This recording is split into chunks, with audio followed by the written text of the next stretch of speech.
Maybe people will, yeah.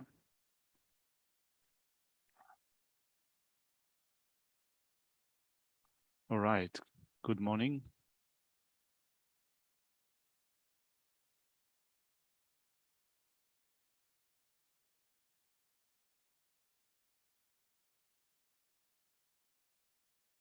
All right. So, good morning, everyone. Gesla came down with COVID a few days ago, so he's now self-isolating at home, and he should be out of self-isolation, I think, by Saturday or Sunday. By Sunday, probably Sunday or Monday. And so I volunteered to do this, to lead a session for today, and also the session for Sunday, and hopefully we'll get back to us next week. I'm speaking to Gesla every day, and is not suffering from severe symptoms. I think that yesterday he said that he feels like he's completely recovered. In the first couple of days, his voice was quite hoarse. It sounded as if someone put a bag of sand into his throat, but now it seems that mostly he's okay. There's a little bit of cough, and hopefully he will not suffer from long-term COVID symptoms. Anyway, to cut a long story short, you're stuck with me for today. And so what I thought of doing today is to have a brief presentation of the perfection of patience, which is the next perfection in line that we should be covering in the presentation of the states of the path of enlightenment, the Lamrim. But before we begin, let's start with going for refuge and correcting our motivation with refuge and bodhicitta. And so I will put a verse of refuge and bodhicitta on the screen. There it is.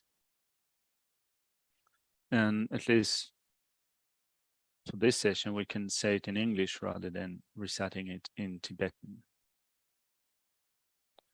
But before we say the verse, let's just spend a minute correcting our motivation in thinking that we're studying the states of the path of enlightenment and also putting it into practice in our daily life, in becoming mindful that we're surrounded by living beings, not only other human beings, but everywhere around us is teeming with living beings, in the ground, on trees, flying up in space, in the sky, in the great oceans and lakes and rivers. Everything is teeming with life.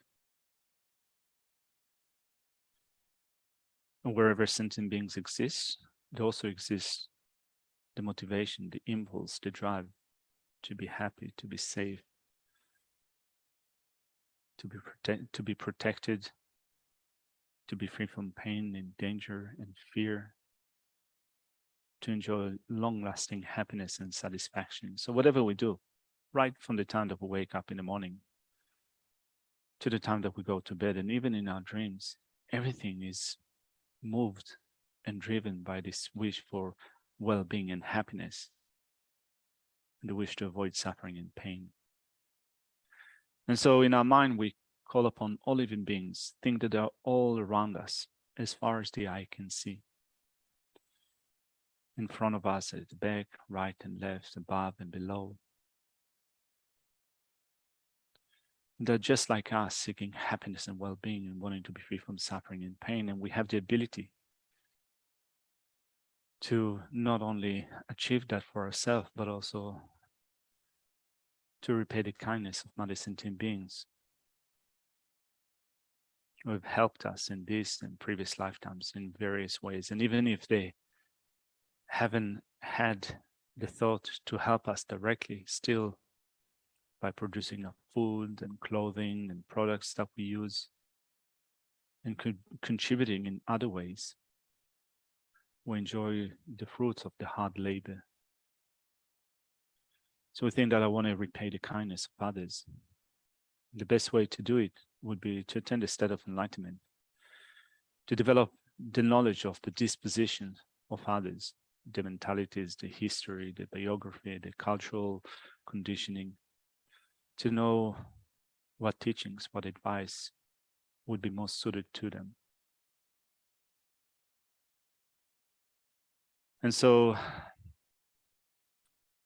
we think that I am going to become Buddha for the sake of living beings that extend to the reaches of space.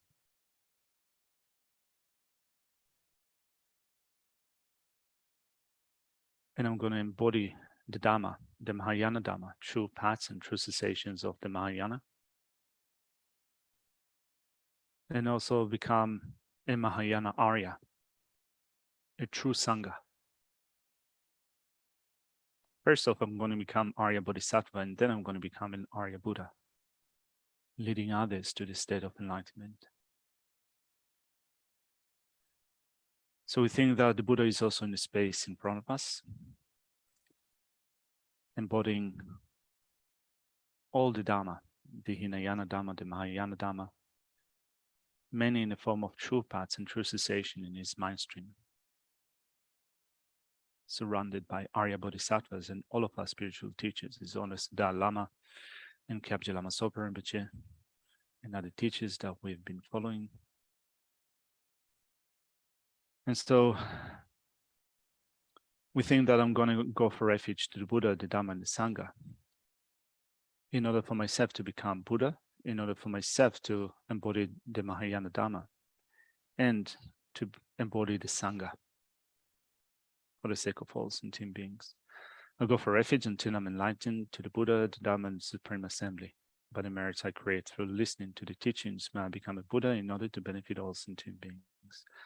I'll go for refuge until I'm enlightened to the Buddha, the Dhamma, and the Supreme Assembly. By the merits I create through listening to the Dhamma, may I become a Buddha in order to benefit all sentient beings. I'll go for refuge until I'm enlightened to the Buddha, the Dhamma, and the Supreme Assembly. By the merits I create through listening to the Dhamma, may I become a Buddha in order to benefit all sentient beings. All right, so for the people that have just come in, so Geshe-la came down with COVID, so he's now doing self-isolation at home. So I volunteered to step in and do the morning session, and also I'll be doing the Sunday morning session. And Geshe-la is not suffering from kind of severe symptoms. I think that he said that he's good to go, but he still needs to do his time in jail at home. So what I thought of doing today is to continue with a little bit of presentation of the Lamrim. So we've been covering the stairs of the path to enlightenment, Lama Tsongkhapa's middling presentation of the stairs of the path to enlightenment. So we've finished looking at the stairs of the path of those of the small scope, which means that the stairs of the path dealing with changing our orientation, our priorities. So rather than being mostly invested in the affairs of this life, whatever we can get, pleasure, comforts, resources, only in this life, our orientation, our priorities change, and we're more interested in what will occur to us in future lifetimes. And of course, we still need things to get by in this life, but they become incidental. It's not that we, in one go, cut all our ties with this life and only become interested in future lifetimes, but in a gradual process by which we think of having fun, a precious human rebirth, we have freedoms, we have richnesses, thinking that we have no time to spare because first of all, death is certain, the time of death is uncertain, and at the time of death, nothing will be of help apart from the Dhamma. We think that upon my death, I will go on and take another rebirth, and it could be an unpleasant rebirth, a miserable rebirth, and this is definitely not what I want. And therefore, in order to protect myself from miserable rebirth, I start with going for refuge to the Buddha, the Dhamma, and the Sangha, and I also contemplate karma, actions and the results. So through those points, we change our priorities in this life, adopting ethical conduct, thinking that through that I will hopefully attain a good state of rebirth in my next lifetime, so that again I will be able to meet with the Dhamma, again I will be able to meet with spiritual teachers and to continue to develop my mind. And then also following in the footsteps of those of the medium scope, in which we think that even if I'm born in a pleasant state of existence in my next lifetime, it's not going to be perfect for me, because I still go through states of birth, sickness, aging, and death, looking for something and not finding it, having to come across again and again with things that cause me displeasure, and having to be separated from things that cause me pleasure. And also I have in me everything that is set up for having suffering and pain in this life and future lifetimes as well. And therefore, the situation is better than, the state of rebirth is better than being born in miserable state of existence, but it's not perfect. I mean, definitely when we think of our current life and the difficulties and the challenges and the pain and sickness that we go through, aging and definitely death, then we understand that things are not perfect. It's better, our situation is better than others, but definitely it's not perfect. And so the reason that we have to go through that again and again without having any sense of control is that we are controlled by karma and afflictive states of mind. And so long as we are controlled by karma and afflictive states of mind, we still continue to, without any choice, take a rebirth in a body that is subject to the suffering of birth, sickness, aging, and death, and all other sufferings as well. And so when we follow the steps of the path of those of the medium scope, we add to our contemplation the development of the understanding of the samsaric mechanism by which again and again, without control, we are born in samsara. And then through that, we develop the wish to live cyclic existence, the utmost determination to attain a liberated mind. So to live cyclic existence is not to go overseas, right? So it's not that we need a passport to travel to the state of liberation. What we need to do is to eliminate our own ignorance, to eliminate ignorance. And then if we eliminate ignorance, other afflictions that stem from ignorance will also go away. We will no longer create actions that will bind us to this samsaric mechanism. And so liberation is attained in our own mind. So we do that in following the steps of the path of those of the medium scope. And then in order to break free from samsara, we need to, of course, improve our ethical conduct and to develop the remedy to ignorance and so forth. But here we're looking at a presentation of Lama Tsongkhapa that is teaching us how to attain the state of enlightenment, not just the state of liberation, but on top of that, to attain the state of enlightenment, the state of Buddha, in recognizing that we're not alone in that samsaric mechanism, that everyone around us is going through a similar cycle of birth and death without having any sense of control. And most living beings are doing far worse than what we do. The situation is way more grim than our situation. At least we have met the Dhamma, we have met spiritual teachers, we have the ability, to develop our mind, we have the external conditions, we have the internal conditions for enacting this mental transformation. So our situation is better than other living beings. And so if we develop our mind further on, we'll also be able to help others develop their mind.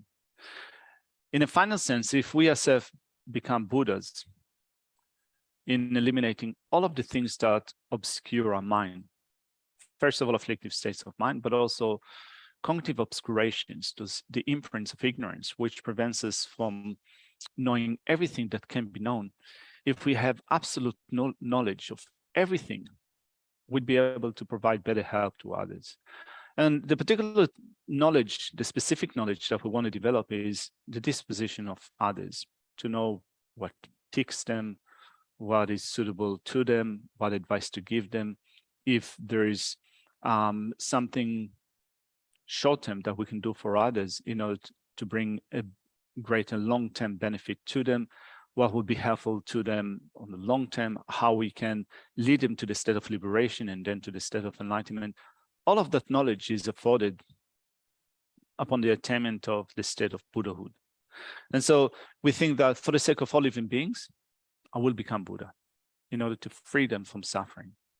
So through that, we follow the steps of the path of those of the great scope. So not only we develop the mind of enlightenment, the mind that thinks I will become Buddha in order to be of benefit to all other living beings, but also I need to train in all the practices that are required in order to attain the state of Buddhahood. These are called the Bodhisattva practices or the Bodhisattva conduct. So we have generosity. We spoke of generosity before. Ethical discipline. We also covered the section of ethical discipline. And I think that in the previous session, we started to look at the perfection of patience. So the limitless things that bodhisattvas need to do in order to attain the state of enlightenment, in order to become Buddhas, but the summation of that is the training in the six perfections. So we've covered the perfection of generosity, the perfection of ethical discipline. Now we're speaking of patience. After that, we'll be speaking of joyous effort, becoming enthused about doing the right thing, doing positive things, being enthused about virtue. Following that, we will speak about the perfection of absorption, particularly how to develop shamatha, calm abiding. And after that, the perfection of wisdom. So we have looked at a few pages in Lama Tsongkhapa's text that explain how the number of perfection was set as at 6, how the order is important, and also how we don't need more than 6, and having less than 6 is not going to be enough. So as now we're looking at the perfection of patience, I thought of picking up a few details from the perfection of patience. And I thought that yesterday I prepared some notes, which I thought that we can share today.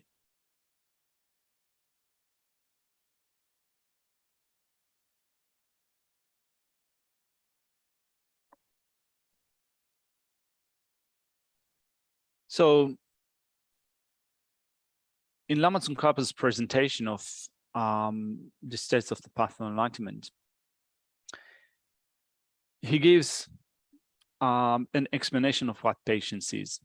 Now, often when we think of patience, I think that the idea of patience is not retaliating. This is what we think patience is, not retaliating when someone is harming us, saying something that is unpleasant, or the body language is menacing, or kind of they belittle us and so forth. We think that patience is just not retaliating. So first off, in general, when we spoke of patience before, I think that a general explanation of patience was a mind that does not become disturbed in the face of harm.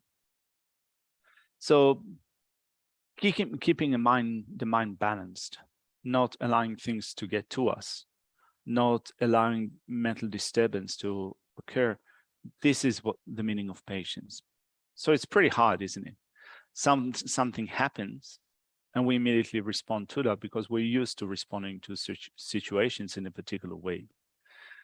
And so when we think of the different ways in which we can be harmed by others, physically, mentally, or physically or verbally, it is likely that reacting with not allowing the mind to be disturbed is something that is quite high, something that now might seem impossible for us.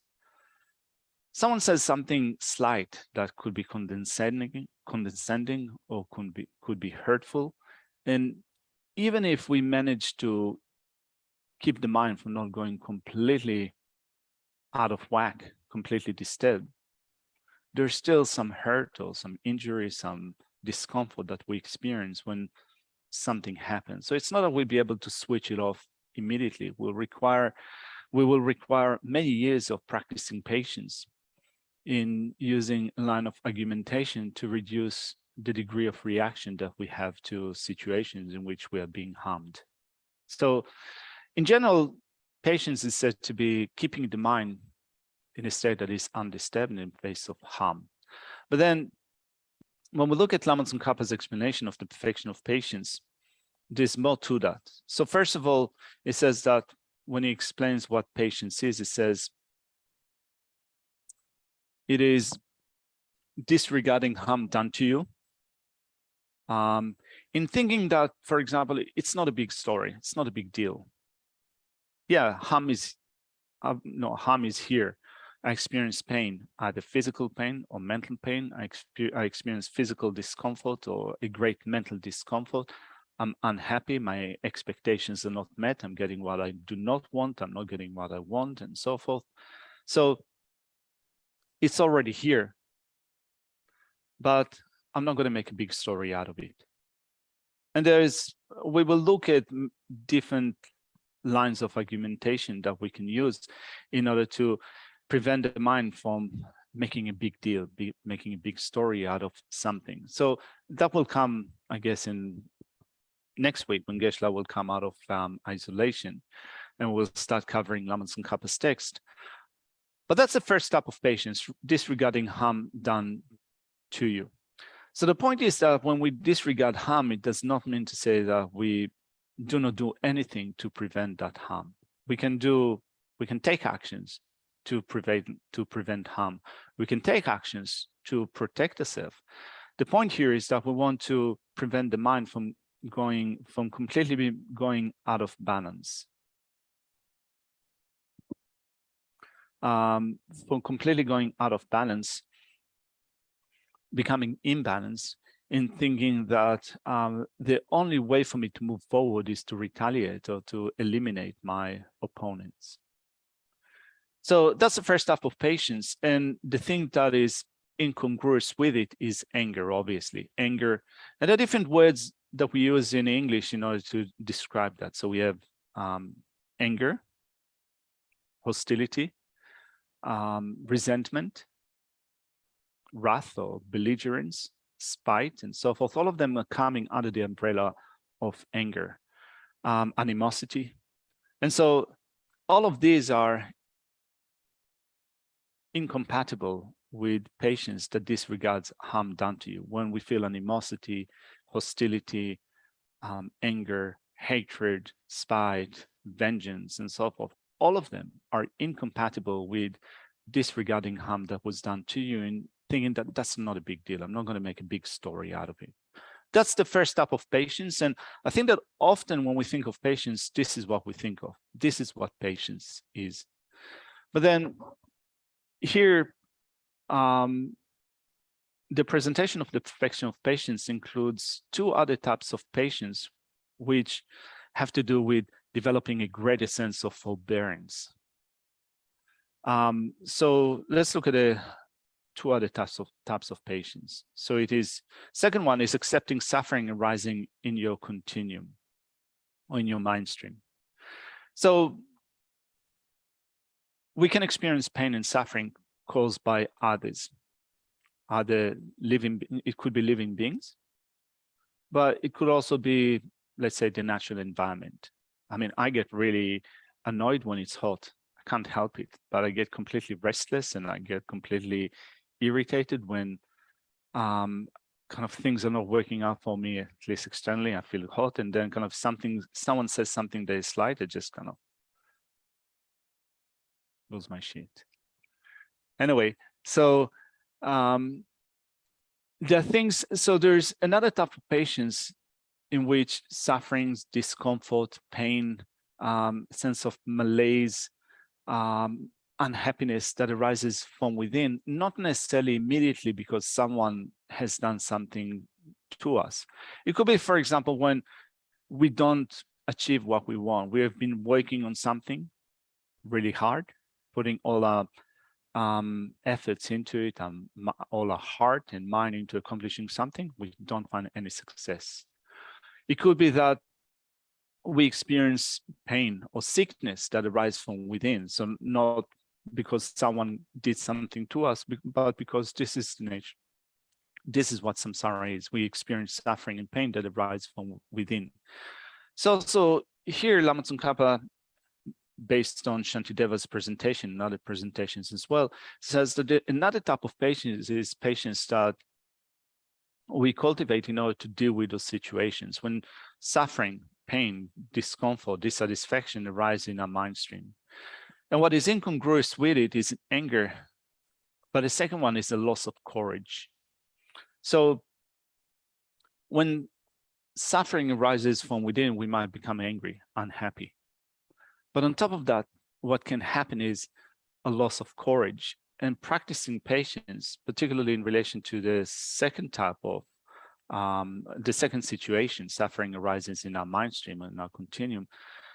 Practicing patience means that we do not let our mind become deflated or to lose courage. This is also crucial. And the third type of patience is patience in being certain about the Dhamma. So being certain about the Dhamma is rather a specific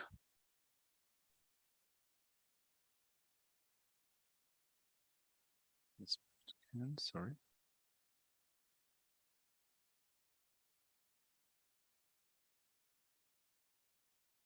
Being patient about the Dhamma, or patience of certitude about the Dhamma, has to do mainly with the spiritual path that we have decided to follow. So when we think particularly about our goal is, first of all, to make sure that we avoid a miserable rebirth in our next lifetime. Our goal is to live cyclic existence. And our goal finally is to attain the state of Buddhahood. Now, in order to become Buddha, it is said that right from the time that we enter the path, the first path, which is called the path of accumulation, all the way to the attainment of Buddhahood, it might take us 3 great countless eons. How many years is it? I don't know, but it sounds like an awful lot of time, a long time to spend in practicing whatever needs to be practiced in order to become Buddhas. And all along, we will have to work hard in practicing generosity and ethical discipline and patience and joyous effort and concentration and wisdom. And all along, we will still be controlled by karma and afflictions. So not necessarily all along to the attainment of Buddhahood, but for a long time, we'll still find no control within samsara, because we'll still be controlled by karma and afflictive states of mind. The number of sentient beings is so great, and many of them are rough in nature. So although we might have the intention to be of benefit to others, still it is likely that many will respond either with being unhappy with whatever we do, or they might be resentful, even if our intentions are good intentions. So dealing with others is not an easy thing always. And so we might become deflated about the amount of time, all the things that we have to do, and all the beings that we'll have to work with in order to attain the state of enlightenment. And we might think that this is way too much. I don't think that I can deal with that. It's too difficult. But not only that, also, when we, first of all, study, and then when we practice, there are quite a lot of challenges that we need to work with. Challenges are coming from within, but also challenges that are coming from outside. So, for example, I think that many of us, when in the past, we have had occasions in which we were studying a particular module within the study program, or reading a text, or trying to study something by ourselves. And some things are quite hard going. They are hard going because either for the time being, seems quite complicated. Many things seems to be pretty difficult to understand, but also there are some periods in which our mind might be more obscured. I remember that when we started studying Madhyamika with Geshe Jaman, that was probably 10 years ago or 11 years ago, there were a couple of weeks where my mind just stopped. My brain stopped, or my mind stopped. It didn't matter what Geshe Jaman said. Even simple stuff, I just didn't get it. Yeah, it happens, that the brain stops. And so we have to deal with that as well. And then also, so we have frustration rising from within, and then kind of you have sometimes assessments, exams, or what have you. It's hard to review the material. It's hard to not do well in the exam. It's hard to think that I'm surrounded by others that are doing better than me. Maybe I'm not smart enough, maybe I'm not good enough, and so forth. And then there are things that are coming from the outside. So we have to, we have a small community of Buddhists, and for us, as soon as we have 2 or 3 people around us, it is guaranteed that at some point there will be some disagreement, some conflict. I think that is, I think it was Corey that said, and I think that it's also kind of valid to me. If I leave myself, I find myself alone in one room for one day, I will probably find someone to fight with. And so, when we think of patience of certitude about the Dhamma, being certain about the Dhamma, it is the patience that keeps us going in our study. We can also say reflection, but also practice, in thinking that I should not become discouraged. I should not develop a sense of disbelief or dislike towards the teachings, because when I think about it, at least when I think about it on a personal level, if I want to improve my mind, this is what I think works for improving my mind. I think that the Dhamma works in the Dhamma is capable in fixing our mind, making my mind better, making my mind perfect. And it is hard, but then I don't have any other option or any other better options for fixing my mind. So the third type of patience, let's look at that, is being certain about the Dhamma. What is incongruous with it is disbelief in the Dhamma, but also disliking it.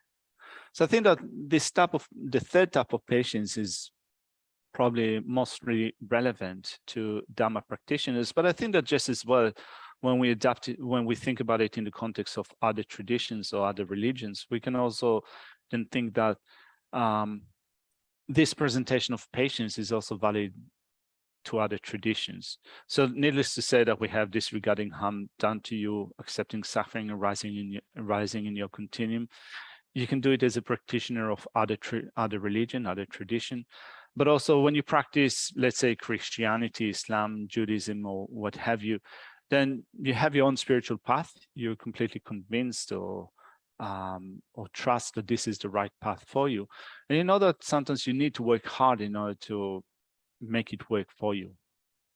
So you also need to develop patience of certainty about the Dhamma, whatever your Dhamma is. What is incongruous with it is disbelief and dislike. And so we have a much greater than, I think, idea of what patience is. So then when we go back to how we described it before, it is not allowing the mind to become disturbed, to become unhappy, to become out of whack. So we do it in different ways. So disregarding harm done to us, so our mind does not become disturbed, or at least it's becoming less disturbed, less agitated, less confused, less angry, and so forth. Also, not allowing the mind to become too disturbed when we accept suffering arise in our continuum. It's already here, it's already present. So what do I do with it? How do I protect myself? How do I protect my mind from becoming utterly distressed, utterly discouraged?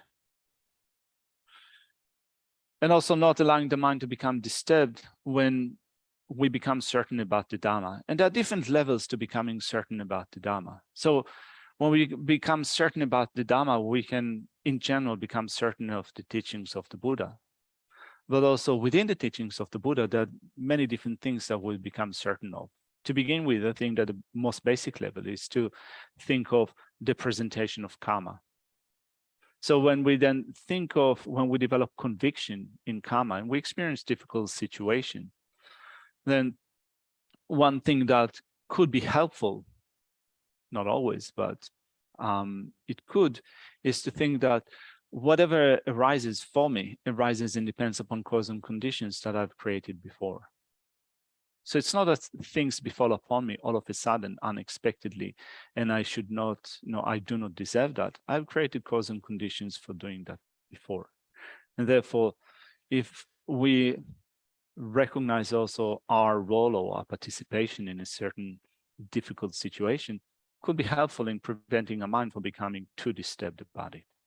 And also, if we do trust the working of karma, we also trust that we have the ability to change the course of karma. In that we think that if we have certitude about the Dhamma, certainty about the Dhamma, and we also think that whatever I experience is the result of actions that I've done before, if I do not want to experience something like that in the future, what I need to do is to purify negativities and obscurations, to develop my mind, and on the long term, to eliminate the causes for suffering, which are common afflictive states of mind. And particularly what I need to eliminate is my own ignorance.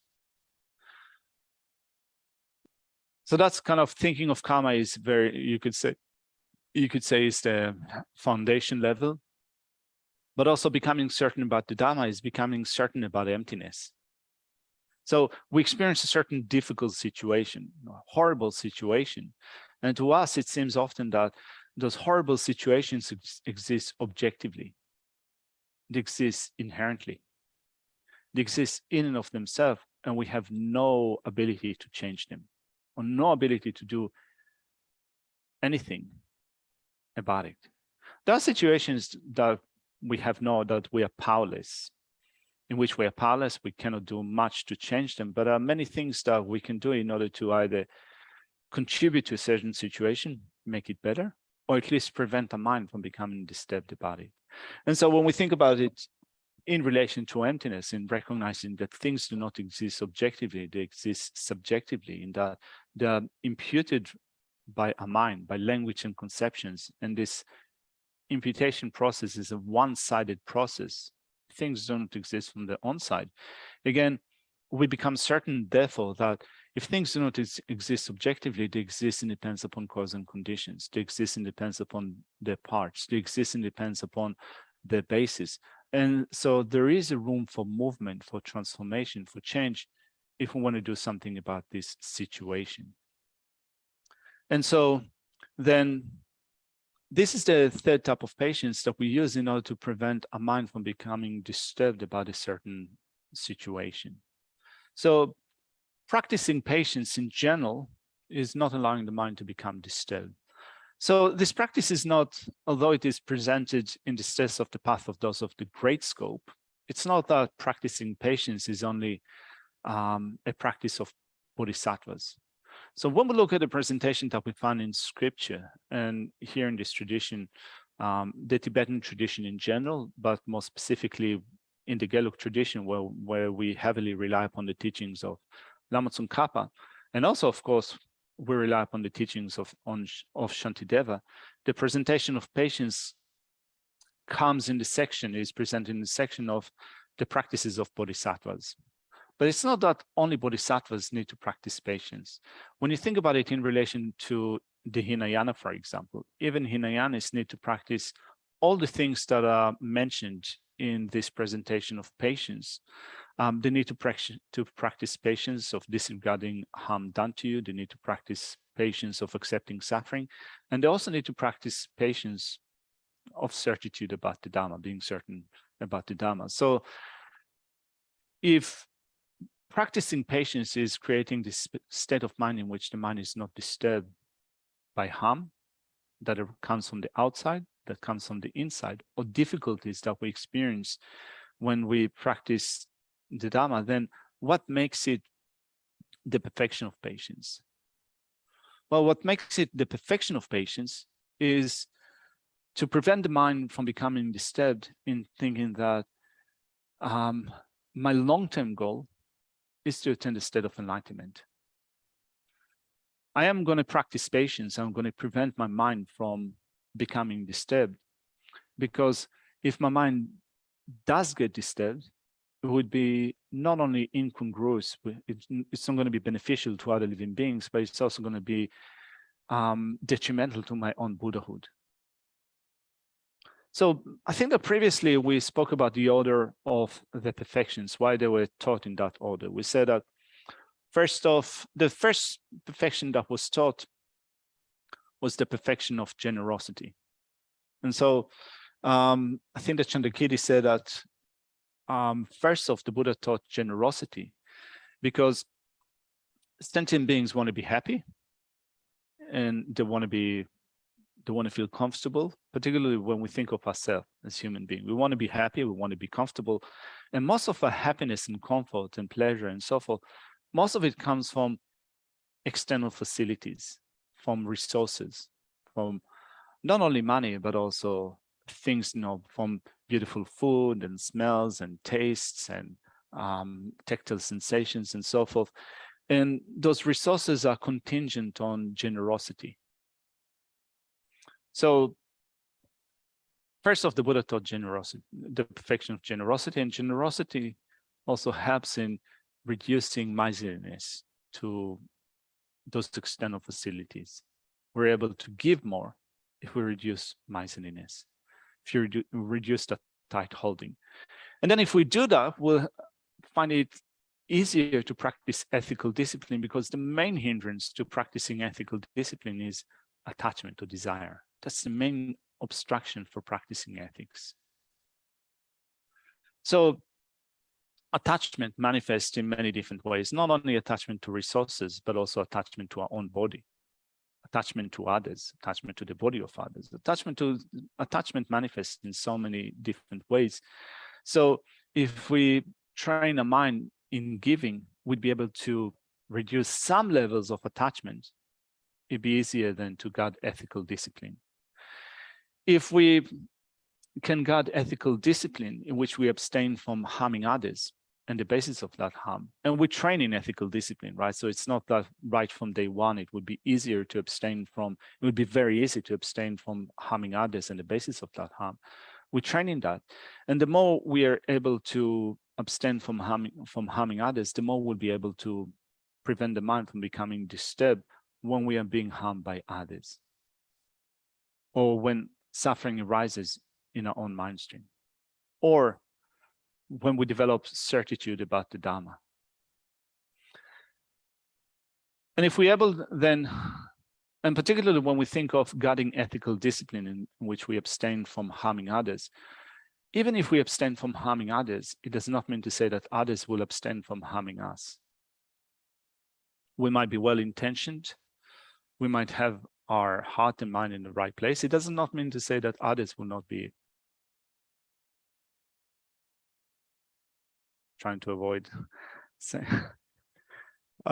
negative language. It does not mean to say that others will not be unhelpful or vengeful or annoying or what have you.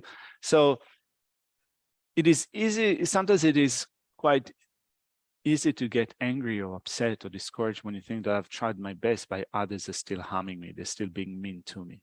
So we need patience. So then,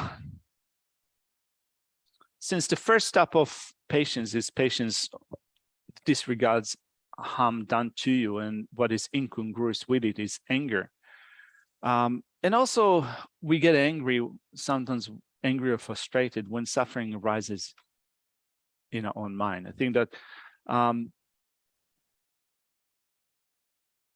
sometimes you try, something happens, you try hard to avoid it, to improve the situation, it does not work.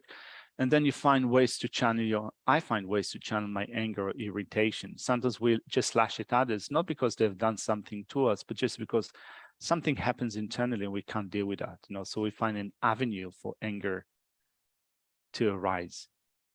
And so when we then discuss patience, at least in this tradition, mostly we discuss patience in relation to anger, how to avoid anger. So of course it's really important because anger is incongruous with patience. And also anger has many negative implications or consequences. So when we study this system at great length, there are many reasons that we come up with in order to explain why anger is a negative state of mind. I think that Shantideva speaks about it in dividing the results of anger into the seen results of anger and the unseen disadvantages of anger. So of course, the things that are visible to us, visible faults of anger, is that when anger arises, first of all, our mind is made unhappy. It's not that we have to see it with our eyes. We know from past experiences how it feels to be angry. The body is completely uncomfortable and the mind is in pain. And if we have the choice to not get angry at all, if we would have either remedy for anger, medicine for anger, and a switch that we can turn off in order to not become angry, we would do that. So we know that anger is not pleasant. That's one disadvantage of anger, but also we know that when we react with anger, then we experience many other negative consequences. Like, for example, I can think of situations in which I just completely lost my shit with others. Sorry, should not have said that. But no, I completely lost it in having arguments with others. It happened to me over the years, even here. So I managed to have massive fights with 2 previous SPCs. That's horrible, isn't it? It was kind of pretty epic. So, sorry? No, not this one. Actually, I still haven't had like a massive fallout with you. So we can work it out. Yeah, we can have a fallout after the session. I can tell you everything that is wrong with you. No, but it's really kind of when I think about it in hindsight, particularly when you live at a Buddhist center, you go to teaching with your friends, you have like-minded people, and then you completely lose it. And you think that, even though the situation can be rectified, can be made better, could be, could improve and so forth, still this lingering effect of thinking that I should not have acted in this way. I should not have done that. This is definitely not what I intended to do, not only as Buddhist, but also as a human being. You're welcome to have a seat. And so we then can also think about it as one of the unwanted consequences of anger, but also thinking of horrible things that we have said to our family members or to our friends, and how relationships are being destroyed by anger, and also the damage that we inflict upon not only others, but also the environment. So there are many different many visible consequences that we can see of anger. And also, I think that is honest, the Dalai Lama says quite often that also research shows that it also if we get used to becoming angry, it compromises the immune system. So it has a physical effect also, physical manifestation.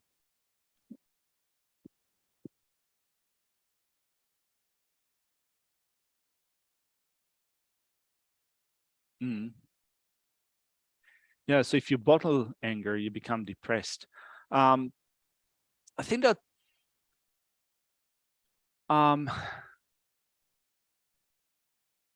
it was maybe, I can't remember when this therapy became quite popular, but it was there was once upon a time a therapy was with punching a doll, or punching a sack or something, as a way, giving avenue for anger to come out. So I think that the idea is that if you bottle it, you become discouraged, you become depressed. So you need to give it a way to run its course. Either to yell at the walls when you find yourself at home, or to punch something. Actually, what I used to do before, I remember when I was in my teens, when I used to get really annoyed with my brother or my sister when we have like quarrels, I used to go for a run, and that was an avenue for anger to come out, to to be exhausted. But I think that the idea is that we, rather than bottling anger and then becoming depressed, we want to find ways to change our state of mind, not to keep it, not to let it out as being this flame of anger, blazing fire of anger, but also not to repress it, but to transform the mind. So if we indeed, if our mind becomes really disturbed, really uncomfortable, kind of the fire of anger or irritation is burning inside, but we don't react upon it, and we also don't do anything about it, this is bottling anger, and that could have, as you said, negative consequences. But if we make the time and effort, a lot of effort, in trying to change our perspective and to create some shift in our mind, it would, I think that would not be bottling anger, it would be transforming anger into something else. What do you think? Is going for a run a transformation of that energy? I think that it could be useful, going for a run or a swim, but it's not mental transformation, is it? I mean, I can go for a run or I can go for a swim, and it might help, kind of for 5 minutes or 10 minutes. But if I think about it again after I finish my swim, I might get angry again. No, so no, it could be helpful in dealing with really coarse levels of anger and hostility. But more profound than that is just finding the mental tools to transform anger into something else, to make the mind become more comfortable. Yeah. Yeah, sometimes you need something diffusing to transform the mind, or to allow the space for the mind to be transformed. This is what, yeah, I completely agree with you. I think that when you look at the presentation that you find in such texts, the presentation is giving you kind of this, the traditional presentation says that if such and such happens, this is what you need to think of. If something else happens, those are the reasons that you need to think of. As if we can switch off in a certain situation and become completely rational and logical, and then bang, anger will go away immediately. I think that what I find with my mind is that, first of all, I have to create some space. If my mind is too agitated, if anger has already been present or already taken its course for some time, it's not a matter of just thinking about one or two reasons and anger poof disappears. But sometimes I have to, first of all, quiet my mind down. I can go for a walk, I can go for a swim, I can go for a run, and I can even watch something on telly, if I had a telly, on my computer. No, so I can use all those things to temporarily kind of bring down the level of aggression or annoyance, and then I can do something that is more profound, more deep, in dealing with transforming my mind, dealing with the root causes of anger, and so forth.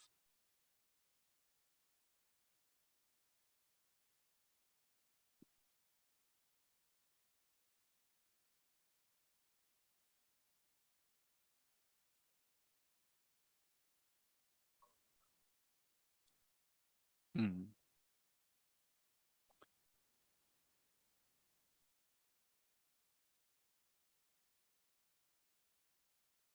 Mm. Yeah, so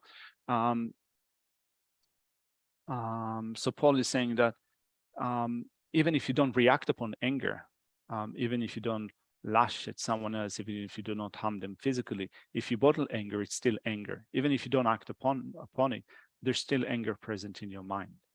Yeah, which means that when anger is present in your mind, there is no patience. You know, so patience is not just not retaliating. Anger, no, patience. Patience is not just not retaliating. It is not allowing the mind to become disturbed, to become agitated, or at least reducing the levels to begin with.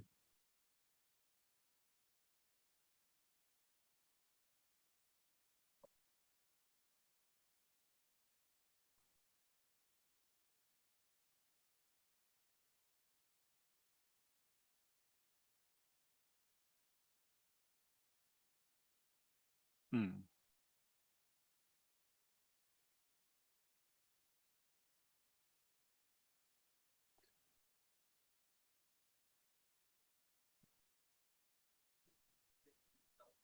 Yeah. So Paul is saying that also going for a walk or a run or a swim, what have you, it is also dealing with the wind energy. So this is something that we also sometimes do in our meditation. So we do the 9 rounds breath meditation in which we expel stale air or stale wind. So it's working also on kind of those, you can say, temporary ways of dealing with some anger and aggression, also address through just dealing with the wind energy in our body. Is that what that's what you're saying, right? Yeah, I agree. So these are, I think, useful solutions, but of course there are short-term solutions. Long-term, what we want to do is transform our mind.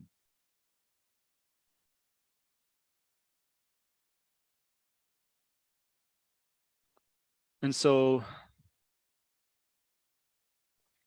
then, since anger is the main point, the main feature in the presentation of patients is dealing with anger, and I think that in many cases it seems that there is such an emphasis on remedying anger.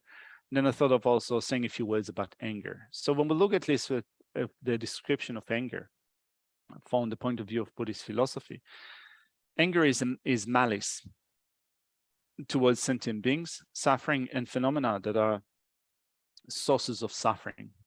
And it acts as support for not abiding in contact and for misconduct. Now, as far as I remember, when we also covered a text or presentation of different mental factors, different mental processes that operate in a mind stream, we spoke of a particular mental process that is called wrath, or was it wrath or resentment? Anyway, there was also an explanation of the objects that we get angry with. So we can become angry at sentient beings suffering and phenomena that are sources of suffering, those that have harmed us in the past, those that are harming us now, those that will harm us in the future. But also I think that we can expand on that, those that have harmed those who are close to our heart in our past, those that are doing it in the present, at the present, and getting angry, those that will cause damage, those are close to our heart, they will do that in the future. Or we can also get angry with those that have helped someone that we dislike. Someone that is helping now, someone that we dislike, or if we suspect that someone that we dislike would be benefited in the future, it might also irritate us. So in general, anger is malice. And then when we explain how, or we look at how anger arises, then in general, the process begins with ignorance that adheres to objective existence.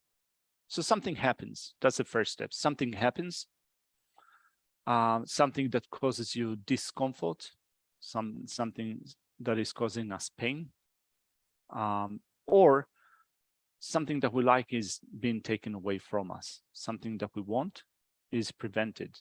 Something that we wish for is being hindered. That also causes us anger. And we think that all of those, whatever exists in that scenario, whatever happens in that scenario, exists out there objectively. And so, for example, Shannon might punch me, and I will get angry at Shannon and thinking that Shannon exists. The first step is adhering to Shannon as if there is a person that exists there objectively from your own side, independently, inherently. That's the first step. Ignorance that adheres to objective existence. And the next step is to have to pay an incorrect mental attention to that particular object, right? So first of all, ignorance that adheres to objective existence. So for example, let's say that Shannon says something that I dislike.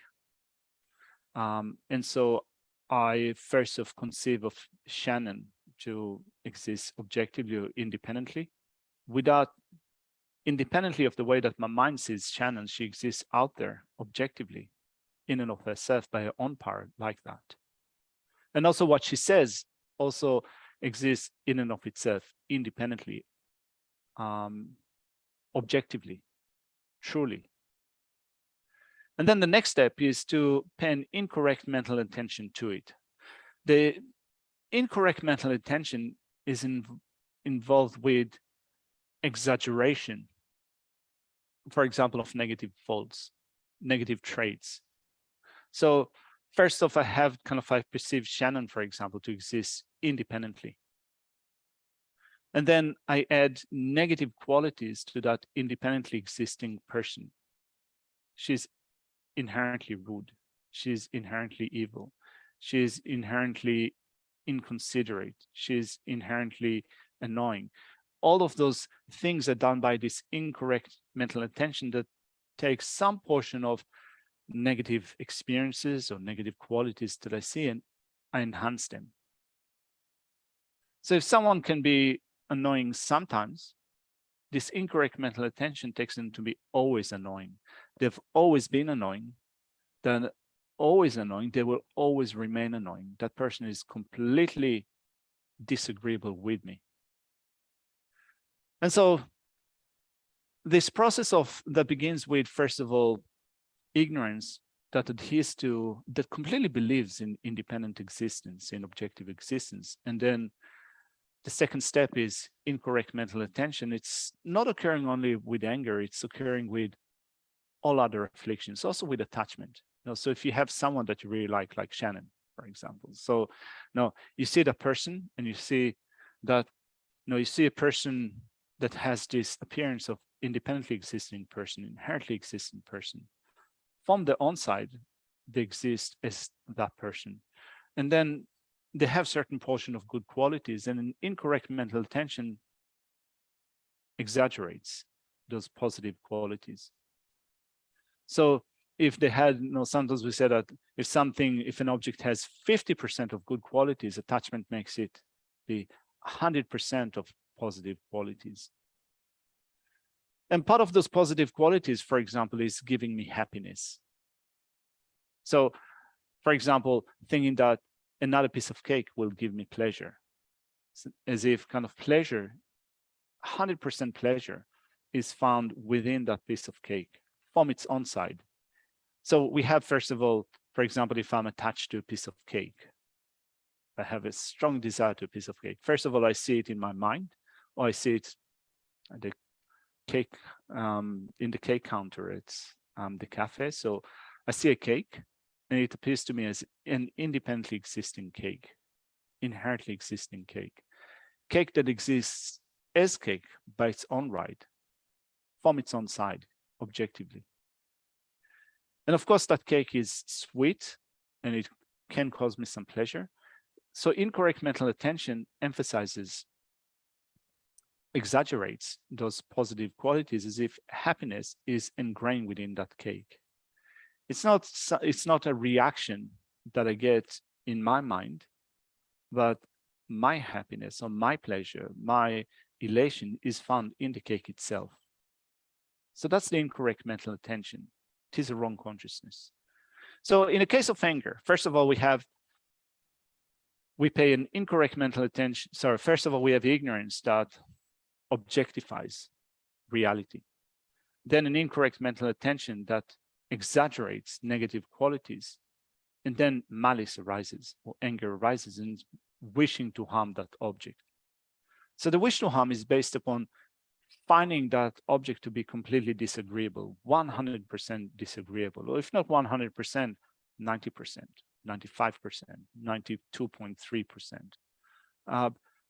That happens with that super exaggeration of negative qualities. And so it is helpful to think of this process by which anger arises, because we can, if we apply remedies to anger, we can apply remedies to it at different levels. Like, for example, we can apply a remedy to anger in applying a remedy to ignorance.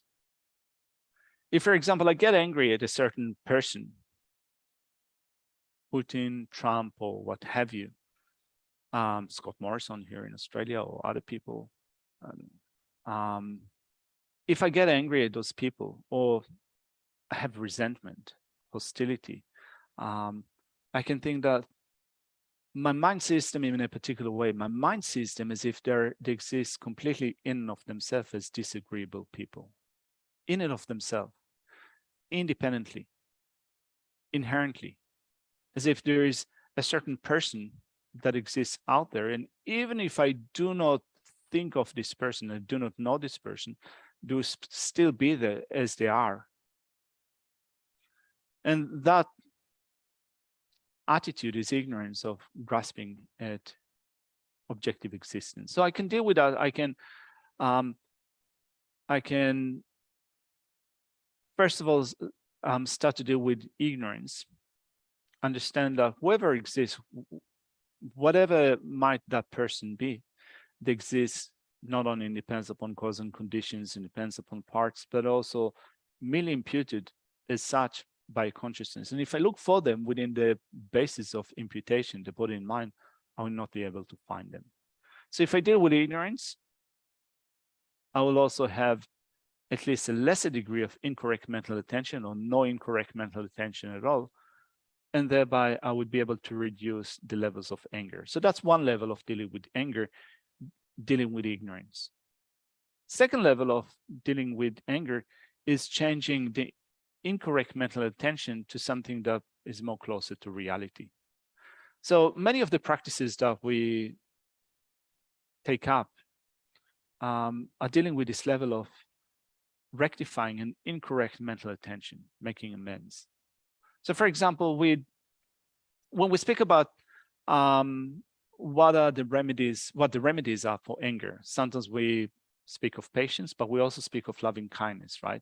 So loving kindness, developing love to a person that you feel hate or discomfort or aggression or hostility towards. So you develop loving kindness towards the person. So at that level, I think that we're mainly dealing with an incorrect mental attention. So with incorrect mental attention, we have an super exaggeration of their negative qualities. To develop love towards that person, we need to shut down. We need to lower the levels of finding faults in that person and to enhance the positive qualities. Right? So rather than finding that person to be 100% disagreeable, when we think of the positive qualities, not only the positive qualities in this life, but also thinking of the karmic connections that we have had with that person in previous lifetimes. Now that there might be someone that we might find annoying, someone that might have hurt us or harmed us in one way or another in this life. But it is also likely that in this, or most likely in previous lifetimes, there was someone that have helped me before, even to the point that they have acted as my parent before, as my mother, as my father, as my brother, as my sister, as my lover, as my friend, and so forth. So now it seems that a person might doing something that I find unpleasant, but in the past they also helped me, they benefited me, even if I do not remember that. So we use such arguments in order to balance that emphasis on damage or hurt that we receive from that person. And also on top of that, we can, of course, think that my liberation and my enlightenment depends upon that person. In that, if I cannot feel a sense of closeness towards that person, if I still feel resentful towards that person, first of all, there's no way that I'll be able to develop impartial, great compassion to everyone. There's no way that great compassion could arise without that person. If great compassion will not arise, also the mind of enlightenment will not arise. If the mind of enlightenment will not grow in my mind, I will be prevented from Buddhahood. There will be a roadblock for my own attainment of Buddhahood. So of course, that's quite a thing clear when we speak about it in relation to the Mahayana path, but also when we think about it in relation to our own state of liberation. Also, we're not going to be able to attain the state of liberation if we still resent other living beings. Even if we do not develop bodhicitta, resentment is a roadblock for attaining the state of liberation. And that the roots of cyclic existence, of course, the very root is ignorance, but anger attachment, and ignorance are the three poisons, the three root afflictions. If we have those three root afflictions, we're not liberated. So also, when we feel a sense of resentment to another person, that sense of resentment is keeping us in cyclic existence. Not only that state of mind is keeping us in cyclic existence, also the actions that it motivates contribute to our samsaric process. And on top of that, there are some practices that we practice along the Hinayana path. So, for example, the Four Immeasurables. Any Buddhist practitioner, be it a Mahayana practitioner or a Hinayana or Mahayana practitioners, all Buddhist practitioners need to practice the Four Immeasurables. So we have immeasurable love and immeasurable compassion, immeasurable joy and immeasurable equanimity. If we have anger, and if we hold on to anger, we can't really practice those immeasurables. Or rather than saying that we don't practice those immeasurables if we hold on to anger and resentment to others. So no, we're not following properly or correctly those Buddhist paths and practices. And so we use techniques for changing, altering the incorrect mental attention that we pay to the object of our anger. When anger is already present, in some sense, we can say that it's too late. I mean, if anger is present in a fully fledged form, and we already know, I think that all of us have had experiences of anger. Apart from you, Judy, I don't think that you've ever gotten angry. You don't seem to be like someone that is capable of anger. But apart from that, I think that you can say that most of us have become angry, and we know how it feels or how the physical reaction is when we get angry. You know, when I get kind of livid, let's say, it doesn't happen often. It actually happens quite rarely, but I can think of occasions when that happened, where I was completely livid. You know, the body is shaking, the body is completely out of control, nothing feels comfortable. Even if you sit in a kind of on a comfortable chair, even if you have a nice cup of coffee in front of you, nothing feels right if your body is controlled, if your mind is controlled by anger, and thereby your body is affected by it. There is essential sense of kind of you become a bit short-breathed. You cannot really control your actions. You cannot control your speech. You're saying things that you would otherwise not say. You cannot speak. I cannot speak coherently. Kind of, I don't have a line of argumentation that I can use. There's a valid, clear, correct, something that makes sense when my mind is controlled by anger. So when anger is already there, you can say that it's already too late. We've let it go for too long. The best would be to try to incept anger in the earliest stages. And something can also be said with respect to attachment, of course. If we develop a better understanding of our mind, and also not only understanding of our mind, if we look closely at the mental processes by which attachment and other afflictive states of mind operate, we will, I think, become more acquainted with the sequence of their developments. Like, for example, with attachment, attachment also takes this kind of physical, I think, form or manifestation. When it is present in a very powerful way, it's like being very thirsty. Even if we don't think about it like that, we don't feel physically this experience of being thirsty, it is very much like that. It's like when attachment is present in such a powerful way, it's always at the forefront of the mind. And it seems as if even if you had an ocean of bliss or happiness or pleasure, that thing that your attachment that thing that you're attached to could give you, it still would not quench that thirst. So it's very kind of, it takes a very thirsty aspect. So we can also learn how to recognize attachment when it starts occurring. If it's already there in a full form, it will be very difficult to remove ourselves, to break the strong bond between ourselves and the object of attachment. If anger is strongly present, very strongly, if we live it, if we annoyed, if we angry, if we hate someone, it would be very difficult to stop at this point and to completely break that connection of anger, between anger and the object of anger.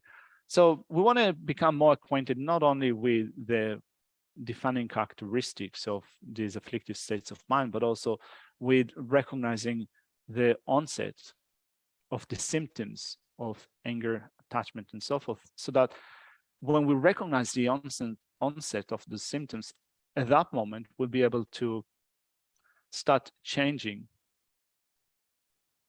the mental attention that we pay to that object. So with anger, for example, when we recognize it with anger, we recognize that something that I dislike happened, something that I'm not happy with happened, and then there's that increasing and growing process of emphasizing the negative qualities, making it a bigger and bigger story. So if I catch it at this point and stop with the emphasizing, this exaggeration, with the superimposition of negative qualities, if I can start dealing it with at this level, I would be able to reduce the levels of agitation, anger, malice, hostility, and so forth. It's easier said than done in that we need to spend many years, I think, of becoming acquainted with that process, and also becoming acquainted with changing a mental perspective or mental perception of a certain situation, and deliberately making sure that we change the attention that we pay to the object of anger. But on top of the process, and that's the last thing that I wanted to say for today, is what Shantideva says in his Guide to Bodhisattva Way of Life with respect to anger. So in the, it's not very, see if I can make it bigger.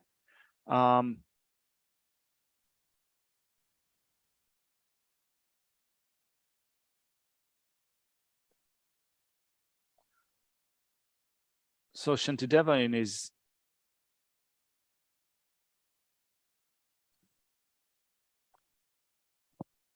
his Guide to Bodhisattva Way of Life, in the 6th chapter, in verse number 7, he speaks about the origin of anger. So of course we can describe anger through the process of ignorance, then incorrect mental attention resulting in anger.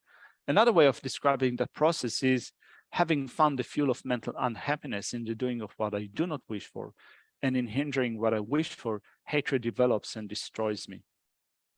And so this is, I think, another useful thing to use in our day-to-day practice of patience, in that something occurred and it makes you feel uncomfortable. And what makes us feel uncomfortable, here Shantideva says, basically there are two things that make us uncomfortable or unhappy.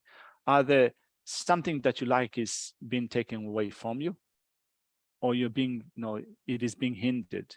You're being deprived of something that you like, or something that you dislike is done to you. This is the fuel of anger. And so if we want to extinguish the fire of anger, then we can also deal with the fuel of anger, which is a reaction to those situations where we feel uncomfortable or irritated when something that we dislike is being done to us, or something that we like is hindered. So over the years, when I kind of, I tried to look at situations, experiences that I had in my life in which I felt uncomfortable, unhappy, and so forth, in trying to think about what Shantideva said here, in thinking that the next step, when I feel that there is kind of some discomfort or unhappiness arising, I remind myself that the next step is anger, resentment, hostility, and so forth. And this is where I have to begin with applying antidotes to it. Not when anger is already there, but when the fuel of anger is already present. I mean, sometimes anger is already there, but there's still quite a lot of fuel, quite a lot of wood to continue the fire of anger. So I can still deal with changing my perspective over something that I dislike happening to me, or my happiness is being prevented, is being blocked by someone else. So Shantideva points out here that if we deal with the fuel of anger, mental unhappiness, we will have a better ability to deal with anger. So this is a really useful, I think, approach to the practice of patience. Trying to recognize on a daily basis occurrences in which a mind is unhappy or uncomfortable, and reminding ourselves that the next step, if we are not careful, is anger. Anger could arise, hostility could arise, and so forth. And if there's something that I can do about the situation, then I need to do it now when I feel uncomfortable, when unhappiness, discomfort is already there.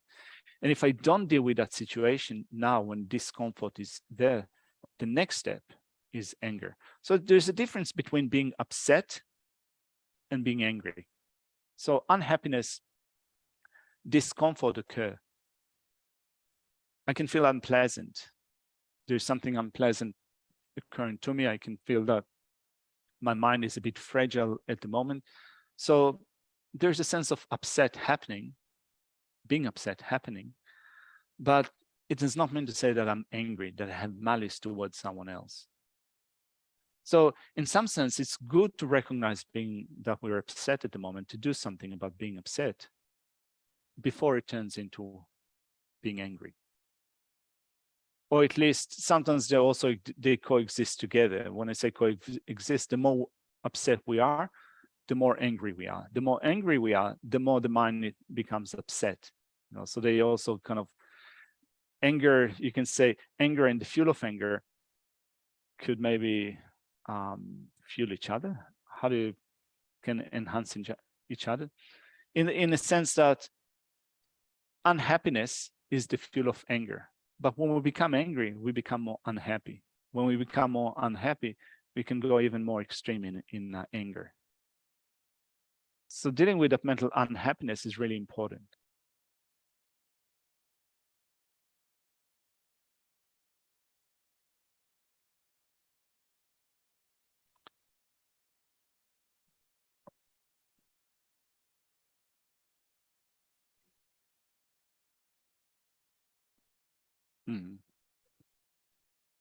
Yeah. What about the case that you feel unhappy because there is an abusive situation? You're being abused, it's a dangerous situation. Yeah, what do you do in those situations? I think that kind of situations in which situations of abuse are so specific and particular. So it's really difficult to give like one answer that covers all cases. And also, in some cases, there might be one best solution for them. In other cases, it would be not the right solution, something else. It could actually be detrimental to dealing with that situation. So that's why it's difficult to give kind of one answer that could cover all cases. But I think that in general, I think that the guideline is that when you have an abusive situation, being patient does not mean to say that you're allowing someone else to be abusive to you. I think that often the way that I think about it is I think of the teachers that we rely upon. And I think that at least in the history of Tibet, the Dalai Lama, or His Holiness the Dalai Lama and so forth, you can see example of so many scenarios of abuse or harm and so forth. And, His Holiness has been quite forceful in kind of about the truth, calling harm, but still while not giving way to anger. And so there are ways in which you can oppose harm, and you can be very strong in opposing harm and also be critical of others and point out the mistakes when they're being wrong about it. But it's different to being angry at them. It's actually, at least when you think of the way that at least the teachers are doing it, like as I said, His Holiness the Dalai Lama also, I can't think of Lama Zopa Rinpoche ever getting angry. Doesn't seem to have anger in his blood. But I think that sometimes when I think of Lama Zopa Rinpoche, just that's a side comment. Now I've been here for already quite a few years, and over the years I know that we have faced quite a few challenges here at the center. And when we face challenges, then often we contact the central office, and then they talk to Lama Zopa Rinpoche, or we directly talk to Lama Zopa Rinpoche. We have had many such occasions over the years. Now we are just one center within 160 or 70 odd centers that exist all around the world. And I think that probably Lama Zopa Rinpoche for decades, day in and day out, is dealing with all that shit, with all the problems coming from all directions. And I can't think of him getting angry or getting upset. So I think that you can be pretty straightforward and direct in dealing with harm or abuse with difficult situations, but dealing with that in a very strong way, based on compassion, based on caring for others, based on thinking what would be helpful on the long term, rather than reacting based on anger. So I think that that's maybe a general approach that we can take to that, but it's easier said than done. I think that the different ways to deal with that, sometimes, if we have an abusive situation, if we can call a spade and point it out to others that this is abusive and this is not acceptable, we can do that. And if we can do that without hating others, that's good. In some situation, maybe it'd be better to remove ourselves from that situation, not allowing that abuse to occur anyway. But again, it's just a general comment, kind of a thing that when we deal with everyday life, one day you might react to abuse from one person one way, and the next day you will deal with that person, the same abuse, but maybe something else will be better. But anyway, it's not copying abuse. It's about what would be most skillful in dealing with the situation without acting on anger.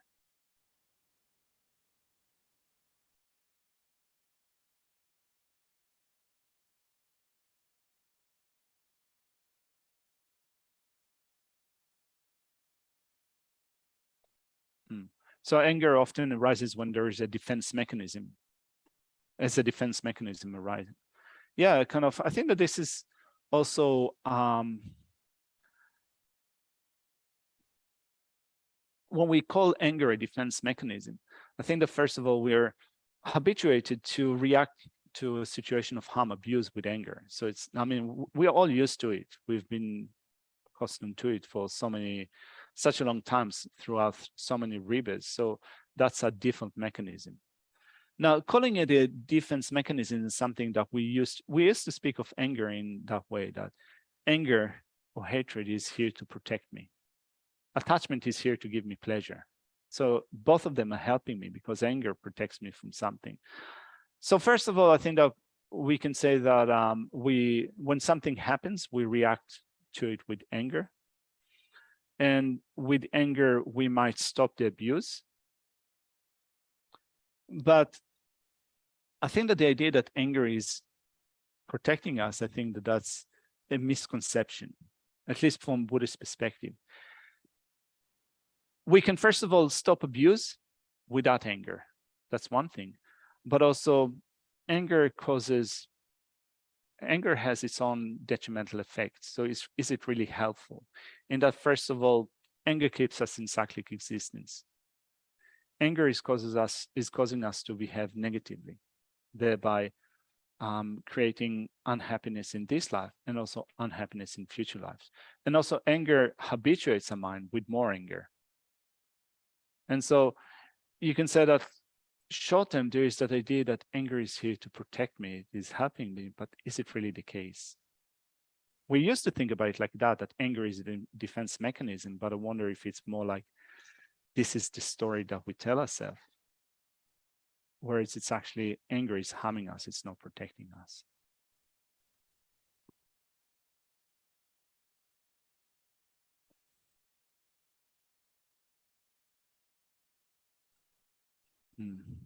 Yeah, that's, yeah.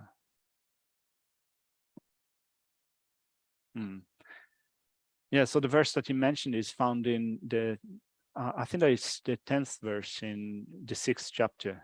If there's something that's, if it can be remedied, why be unhappy? And if it cannot be remedied, what's the use of being unhappy? Yeah, we can apply that into anger. Yeah.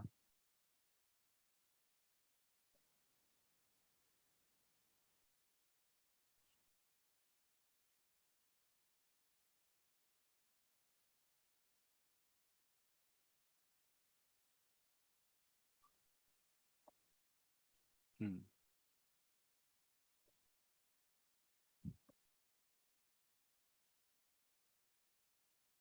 Mm.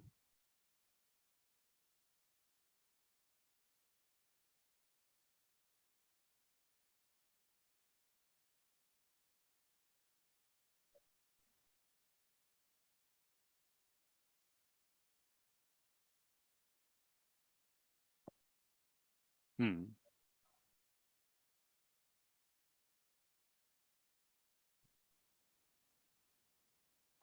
So,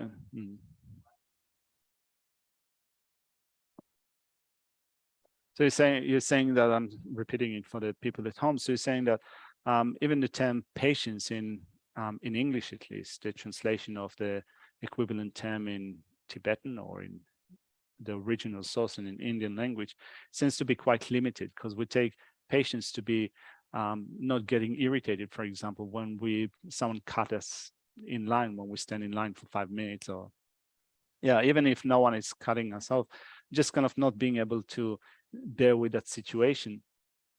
Even the word forbearance, you can say that is rather limited. At least in the way that the word is used in Tibetan language, the word is zerpa, or zerpa. It has the connotation of being able to bear with something, to withstand it.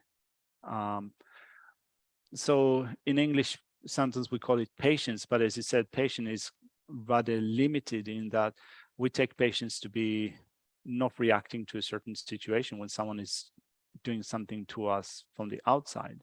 Mostly, there's also patience, learning patience from within. But I think that in Tibetan, it also carries the connotation of being able to bear with the situation, being steadfast, or being having forbearance. Is forbearance, does it carry the same spirit? Yeah.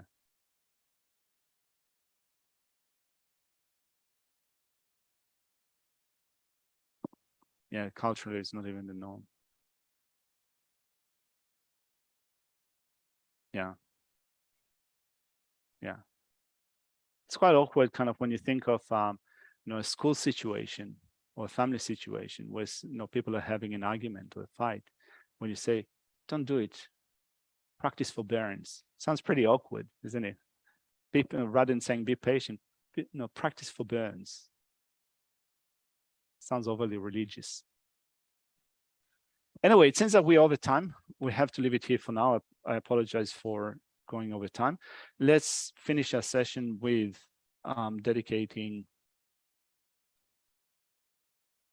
making a short dedication. May the Supreme Jewel Bodhichitta that has not arisen arise and grow, and may that which is arisen not diminish, but increase more and more.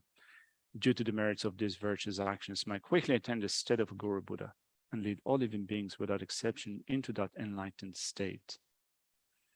In the land encircled by snow mountains, you're the source of happiness and good. All powerful and rising Tenzin Gyatso, please remain until samsara ends. Several of the Snowland teachings on transmigrated beings makes extremely clear the path that is unification of emptiness and compassion. To the lotus holder Tenzin Gyatso, I beseech, may all your holy wishes be spontaneously fulfilled. Thank you. Enjoy the rest of the day, and hopefully we'll